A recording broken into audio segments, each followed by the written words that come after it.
Now, I've used the PlayMemories app pretty extensively since I switched to Sony about 6 months ago. And in that time, there's quite a few functions of the PlayMemories app that I quite like.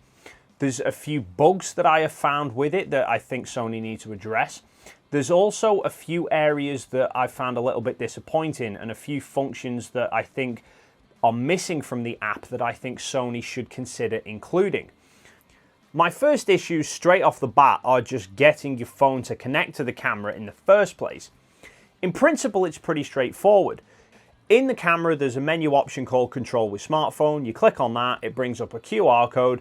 On your phone, you turn your Wi-Fi on, you go into the PlayMemories app, you click Scan QR code, it brings up your camera, you hold the camera up to the QR code, it scans it, and the two should connect.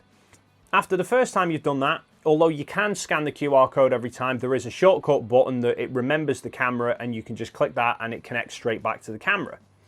Sound in principle, however, I have found times where I've needed 2, 3, 4 attempts at trying to scan the code and reconnect to the camera.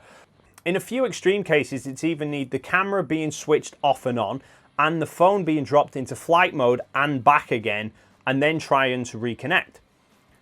It does warn you when you try and connect that if your phone is currently on a Wi-Fi network, then there is some connectivity issues.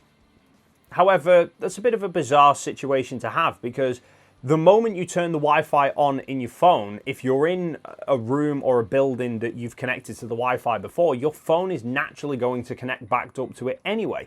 And I'm not going to tell my phone to forget my home Wi-Fi every single time I want to connect my phone to the camera.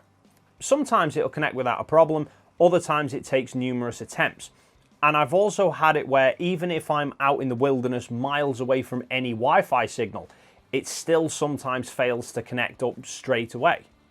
Now, once you've connected the app to the camera, the connection's pretty stable, as in it's not just going to randomly drop connection with the camera, it keeps itself connected pretty well. However, there are a few things that drop connection with the camera, and it's pretty frustrating. Firstly, if you open the main menus of the camera, the app disconnects. I don't know why. If you open the submenus, so anything that you've assigned to custom buttons, if you click on the custom buttons, then it's fine. They will display on the camera screen, you can change whatever settings you need, and you can carry on as normal. The moment you press the menu button to go into the main menus of the camera, the app will disconnect. The app will try and reconnect with the camera the whole time you do it. The moment it drops connection, it tries to reconnect, but it can't reconnect while you're in the menu. Not until you've gone back over to the Control with Smartphone tab and gone back into the connection option do the two items then reconnect. It's so frustrating at times. I don't understand it. I mean, there's been times where I've just accidentally caught the menu button and then it's having to prompt me then waste time reconnecting the app that could be better used. I don't understand why, at best, the app doesn't just display the menu anyway, because it's the same thing that's displaying on the camera screen. Why can it not send that information over as well?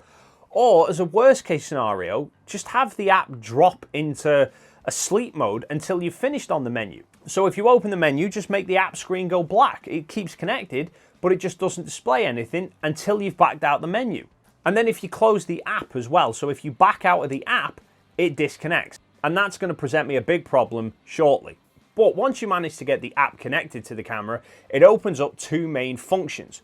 The first is file transfer. So you can select an image or a video file off your camera and transfer it straight to your phone.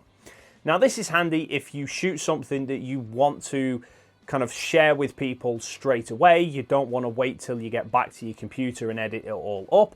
You can transfer it from your camera straight to your phone, and then from your phone you can upload it to social media. And that is useful. I've made use of that a few times. However, the disappointment with it is that everything you transfer gets downsized.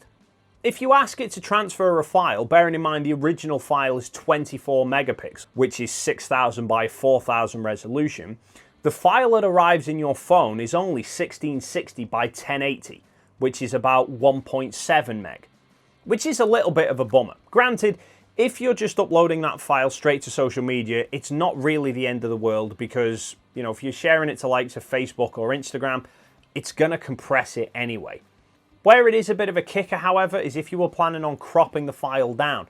Because it's already compressed the file so much, soon as you start trying to crop it, you can kind of see the drop in image quality. The other thing is you can't shift RAW files. Even if you only shoot in RAW in camera, if you ask it to transfer the image, it won't send it as a RAW file or a TIFF or a DNG or anything like that. It will not only downsize the image, but it will also convert it to JPEG, which then limits how much you can push it in editing on your phone.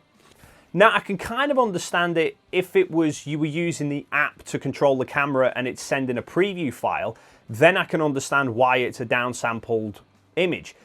It would have been nice to at least have the option in the menus to say, you know, if you're going specifically into the camera to pick a particular picture to transfer over, would you like it in a RAW format? Would you at least like the original resolution file, or would you like us to downsize everything for you? It does the same with video files as well. If you ask it to transfer a video file, the video that you get on your phone will only ever be 1280 by 720. Which again is kind of a bummer, because although I don't personally do it, you might be somebody who shoots 4K on the camera, wants to upload it straight to YouTube in 4K, and you can't because all you've got is a 720 file. The other main function that the app opens up is the ability to remote control the camera. This I've found useful on multiple occasions, both in video and in stills, because the A7 III doesn't have a flip around screen, so if I'm trying to do these videos, I need to be able to see what I'm doing. Up until recently, in me getting the F5 external monitor, I was using my phone for shooting these videos. So I would connect my phone to the camera and I would get a live view display of what was going on. I then got a little phone holder on a shoe mount that I could mount the phone on top of the camera, and it basically acted like an external monitor for me. And it worked about as well as you could expect. You know, it's not actually going to rival a true external monitor through a HDMI cable that's giving you a smooth live stream of what's going on your camera, because it's having to compress the footage down and then send it over Wi-Fi. So it did stutter on occasion, but from a point of view of just being able to frame up your composition and keep an eye on what's going on, it worked really well. And for stills, I've used it quite a lot for its remote shooting capabilities, because again, the A7 III doesn't have a remote shutter port. So for when I'm doing like landscape photos and I don't want to touch the camera for risk of adding vibration to the shot, I can just sync my phone up and remote fire it through the app. Or if I'm trying to shoot a long exposure, I set the camera into bulb mode, I then use the app to start and stop the exposure. Now, for the most part with stills, the app is pretty bug-free. There's been a few times where I've tried to take a shot and for whatever reason it's just come back saying it couldn't take the shot. That only happens once in a blue moon, and it only ever happens one time. You push OK, you hit the shutter button again, and it works fine. I don't know whether it's a drop in signal or whether the camera's not happy about something, like trying to acquire focus, and it just decides it can't fire. I don't know. But for the most part with shooting stills, it works okay, apart from in the bulb mode. The bulb mode, it works, but it's not particularly user-friendly at all. Because with bulb mode, when you enter bulb mode, it changes the shutter button from being just a circular button that you push to being a slider that you slide from firing to stopping. So you move the slider across the fire, it's going to start taking an exposure. The moment you move the slider back, it stops the exposure, and then it renders the final image. Where this presents a problem, however, is once you slide the slider across and it starts taking the exposure, the previous screen just goes black because it can't see anything. This is an issue because how do you time how long you're doing the exposure for? Ideally, what would be great is if you're in bulb mode and you slide the slider across, the preview turns into a stop clock. So you can see how long your exposure is going on for until you reach whatever time you need to, and then you turn it off. If the camera had a remote shutter, it wouldn't be a problem, because I have an app on my phone called Exposure Calculator, which works out how long an exposure you need, and then there is a timer button on there as well.